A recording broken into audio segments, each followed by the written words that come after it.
Home sweet home. For many, homeownership is the American dream, but it is also an asset that scam artists will target in numerous ways. I'm Lisa Aldigas, and you are watching Newsmakers. In this edition, we learn about scams targeting homeowners, from solar panels and roof inspections to one getting lots of attention, home title fraud, plus mortgage and home warranty scams, and of course scams related to maintenance and door-to-door fix-it offers. But we will begin with how it starts: buying a home. We get all the details from the Regional Director of the Missouri Better Business Bureau, Pamela Hernandez. Welcome back to Newsmakers. Oh, thank you for having me. So, buying a house, how do you get started as a first-time home buyer? Oh, it is a scary process. And really, it starts with something that probably most people aren't always thinking about, and that's really just looking at your budget and your credit. That's so important to understand, first of all, your credit score. 620 is kind of that minimum, according to Experian, that folks need to have to get the best rate on a mortgage. And then really understanding how much money are they going to have for a down payment, what's the overall budget going to look like. As a homeowner, you know, I'm sure if you're a homeowner too, you know it's not just the mortgage payment, it's the insurance, it's the maintenance costs, which we'll talk a little bit more about. How does that factor into your budget? So before you even talk to a realtor, a mortgage lender, sometimes it's good to talk to a financial planner and just really understand your finances. And I mean, how do you know if you have the money in your budget to actually buy a house or make enough money to afford a house? I mean, rent can be high too. So how do you look at those two and figure it out? Well, a couple of numbers. First of all, understanding down payment. So typically speaking, these days it's about 15 to 20%. And there are programs where you can get that lower, but you're going to need to have that much money saved up. And so if you work backwards and say, okay, if I can put down, let's say this amount, that's 15% of X, there's some math, we're gonna have to do some math to kind of get an idea of how much home you might be able to afford. And then luckily there are lots of calculators online that you can use to say, okay, this is what your monthly mortgage payment is going to look like, to help you understand, does that fit into your budget? And again, even before you get to that mortgage lender, you can do some of that homework for yourself. And certainly a qualified mortgage lender, they can help you through some of those steps as well if it feels just a little too overwhelming on your own. So that's one professional you might seek out. What other professionals or what advice should you seek before even going shopping for a house? Okay, so financial planner, we talked about that. Mortgage lender, because you're going to want to get pre-approved. That's really going to help you in this very odd real estate market, from what I understand from my realtor friends. And then you're going to talk to a real estate agent, because they're the ones that are going to help you narrow it down after you've thought about location, needs and wants, budget.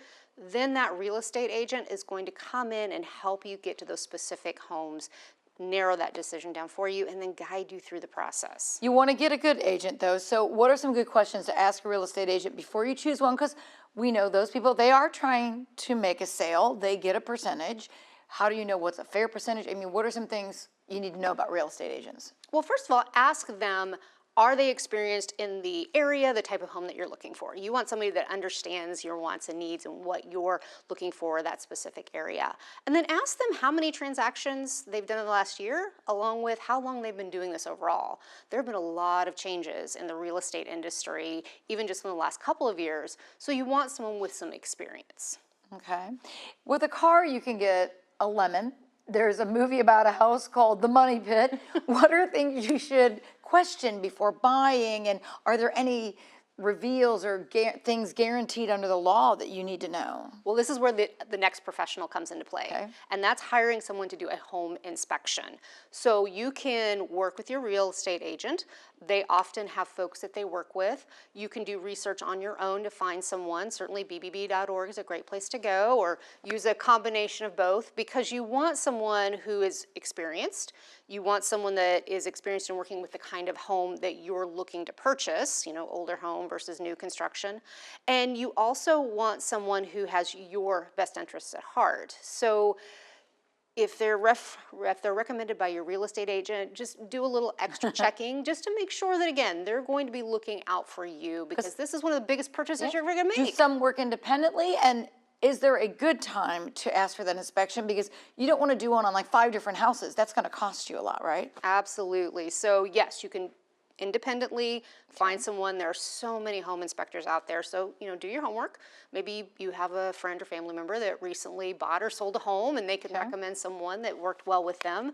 And then you definitely want to make sure that it's not too far into the process. You certainly don't get an inspection on every house you love, but once you get in there, you've got maybe something under contract, you really want to make sure everything is repaired, that you understand what the conditions are before you actually close on the house. Are there things that must be disclosed by law? I mean, I've heard about you think about termites, and also I think in Missouri, if some drug or criminal activities happen in a home, that's supposed to be revealed. There are certain things like that, criminal activity, that are supposed to be revealed. There are some things that you might get a warning about, but unless it's been tested, like asbestos, lead paint, unless there's some documentable proof, that might not necessarily be in there. They're supposed to ask the questions, but without doing the testing, it's not something that you're going to know 100%. So that's really up to you if you want to take that step and say, yes, I would like this tested for lead paint, for example. Okay. So what is a home warranty, and how does that work, and do you want one? Do you need one? Yeah, that's something that typically comes along as part of that closing. And it is just like it sounds. It's a warranty. If something goes wrong within a certain period of time, and sometimes you can get that first year or so as part of closing, then you'll contact the home warranty company as opposed to looking for someone on your own, and have them contract with someone to come out and take care of the problem either at no charge or a reduced charge. And, it can make sense, especially if they're going to throw it in for free initially. And then it's up to you to kind of weigh the pros and cons as far as your budget if you want to continue that service. Okay. So what if somebody decides, I want to build a house instead, or how do they determine if they can afford to build a house? How do they choose a home builder? Building is going to have its own unique set of challenges, Yeah. But also benefits, because you can really choose exactly what you want. But at the same time, you do run into some uncertainty with the changes in the real estate industry, with continuing costs going up, supply chain issues. So you want to make sure that there's some sort of clause in the contract for cost discrepancies or cost changes. Because unfortunately, builders, at least consumers have told us that builders have come back because of escalating costs to ask for additional money or even canceled contracts. Wow. So can you revise a home plan? Say you buy a home plan and it's like, well, this is the design. But you say, well, I want this and this differently, and should you expect to pay more if you go from a prefab plan? So if you're doing a custom home, it is a custom home. So at a certain point, though, you will have to stop making changes. Once the walls are up and the color is up, you kind of are limited there. But you want to make sure you understand everything ahead of time and make any changes before any final contracts, walkthroughs, anything like that. Okay. So what about selling your home and maybe or trying to downsize? What tips do we have for those kind of folks? Well, a lot of the same professionals, find a good real estate agent to act on your behalf. But you also may be looking for cleaners to do a final cleaning. If you're downsizing, you might be looking for an estate sales company, somebody to help you get rid of all of that stuff and get everything cleaned out. And just be cautious with those mailers, phone calls. I don't know if you get them. I get them. People wanting to buy your house. They'll buy it now, pay cash for it. These are investors that are trying to, play speed against profit for you, because you're going to typically get less than if you go through sort of a more traditional process. But if that works for you and that's your situation, just make sure you vet them carefully. Do your research, get some references. You can go to bbb.org to see what their history reviews and if they have any complaints, what that looks like. Sounds great. All right, great information. We're going to take a break. And when we come back, Pamela discusses home maintenance and tips for hiring the right person to make a fix.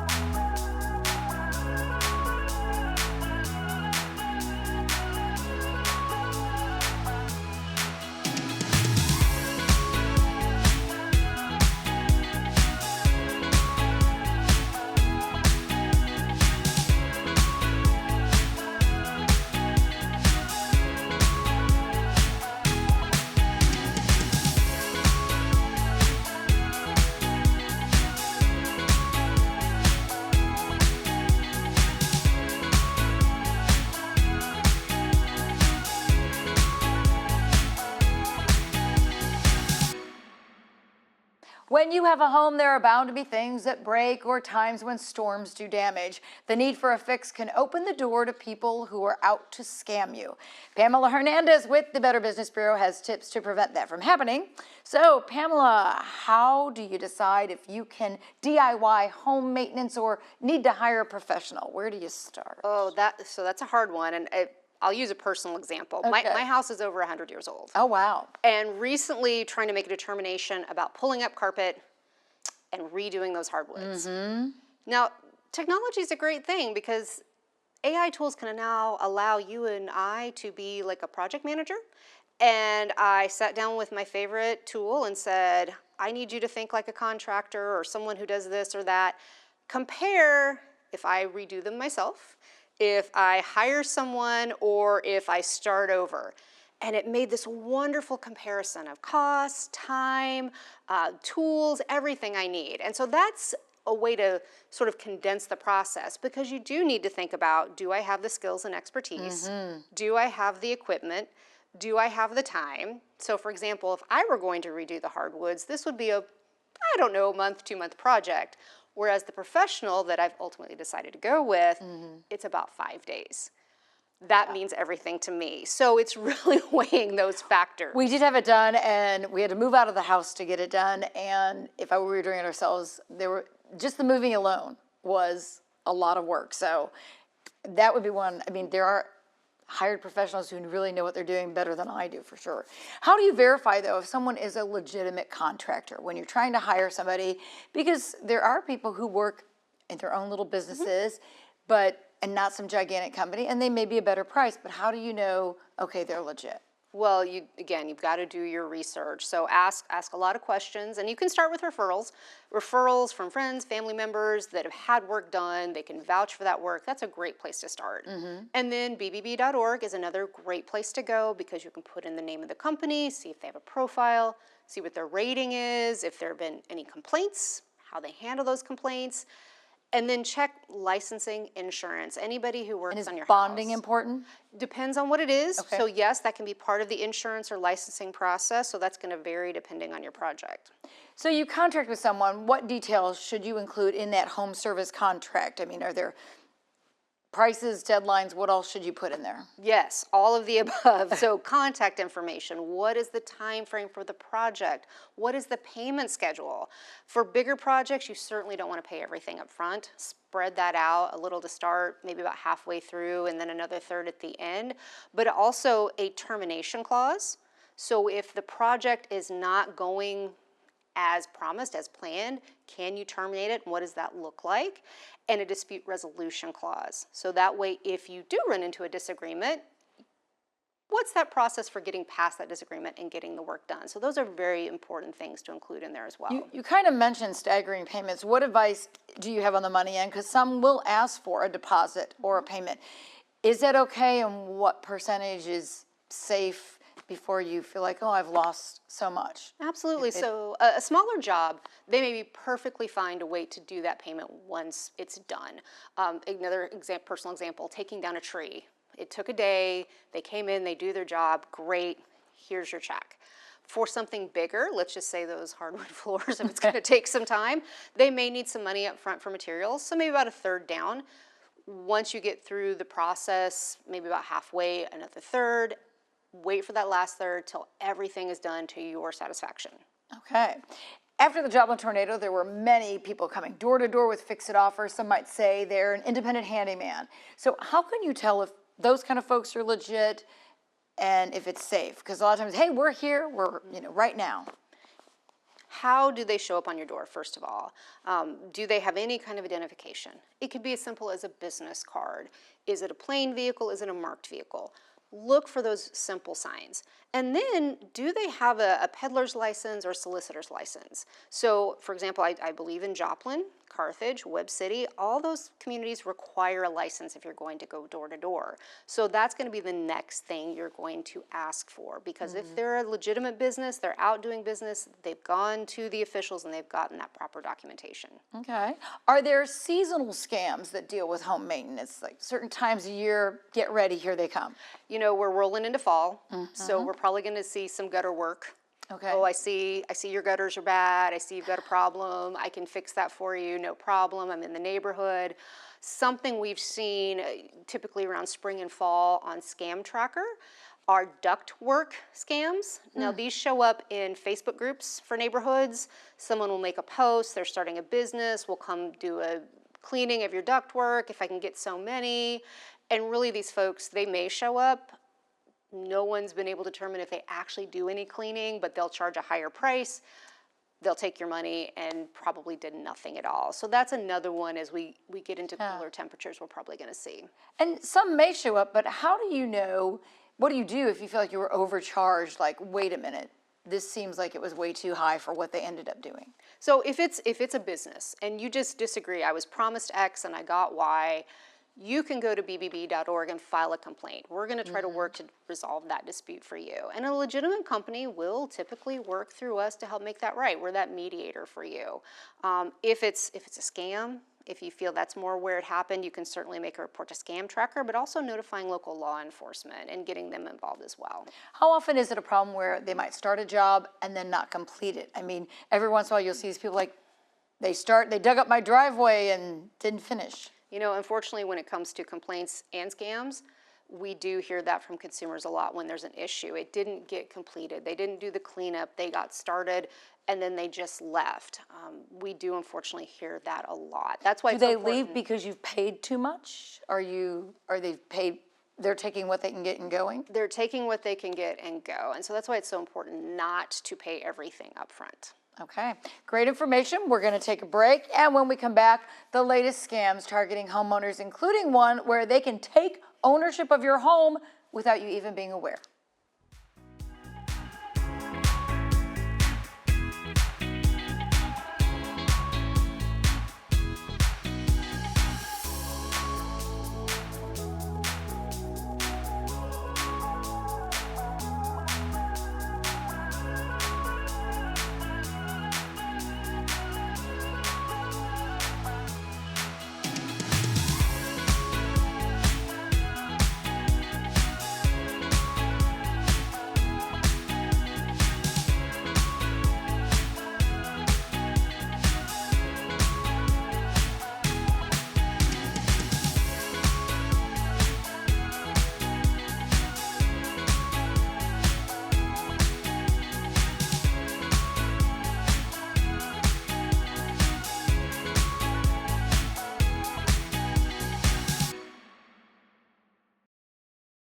We're back, and in this edition of Newsmakers, we are talking about home ownership and the many ways homeowners can fall prey to scams. Our guest is Pamela Hernandez with the Missouri Better Business Bureau. There are commercials on the air these days warning us of something I didn't even realize could happen. Someone can take ownership of your home by essentially stealing the title. How does this happen? How do people find out this is happening? Oh, it is scary. For any homeowner, the thought of someone kind of stealing your home out from under you is a very scary thought. It starts usually tied to identity theft. Some scammer has gotten enough information about you to be able to either facilitate the transfer, the sale of your home, the transfer of ownership to themselves, or enough money to take out loans, lines of credit or something in your name. What happens then is they, again, take ownership. They may try to sell it. They may, under their name, try to take out lines of credit. But essentially, even though maybe you're still even making the mortgage payment, once they make that transfer, it's no longer your home. Wow. And so how is it possible? Is your title a public record? I mean, how do they access it? You would think, because your name's on it. Do they get a signature? I mean, do they not even require a signature for that transfer? Well, they do, but that's where it goes back to the identity theft. And yes, property records are public records. And so once they have enough information about you to forge that signature, do, say, a quit claim deed, they can make that transfer happen and record it with the county without you even knowing it unless you've asked to be notified. A lot of counties are starting to see this as a problem coming up, and so they are implementing some sort of property fraud alert system. Okay. So that if a document gets recorded against your name, with your name, they will send you notifications, so at least you're alerted. Now, it's an after the fact, but at least you're going to know it's happened, so you can start taking action immediately. Because are there people who just find out, like, oh, hey, your house is for sale? Or what kind of notices do pop up and people go, wait, this isn't me? What would give you that red flag that something's gone wrong? So something could show up unexpectedly in the mail, for example. Consumers have told us about getting statements for home equity lines of credit or mortgages that they did not take out. Okay. Or something could potentially show up on credit, or they may get some other type of notice in their name or another name for an account that they never signed up for. So it's at that stage that consumers start to dive deeper and try to figure out what's going on.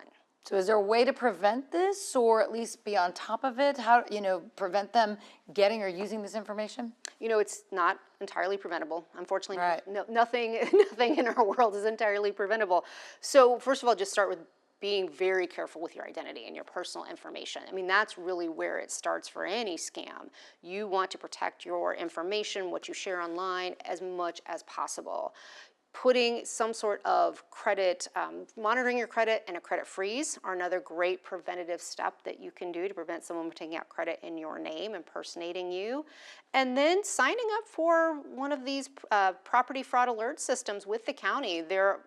Most counties in Missouri, at least, I don't know about the other 3 states, but most counties in Missouri are offering this. It doesn't cost anything, and one county recorder that I spoke to said that alert will go out in 15 minutes. So if someone tries to record something, it will be almost instantaneous. That's great. It's All right. wonderful. Better check with the county courthouse on that one. So let's talk about other home scams. I can attest to having people come to my door trying to sell me on solar panels. Not sure if they were legit, but how can you tell when it is a scam? Well, anybody that makes promises that sound too good to be true, that's your big red flag. So consumers tell us about folks either calling or showing up at their doorstep, making all of these promises about a roof replacement and solar panels at little or no cost to them. They often talk about government rebates as part of this process. And we've heard a lot about rebates for solar over the last few years.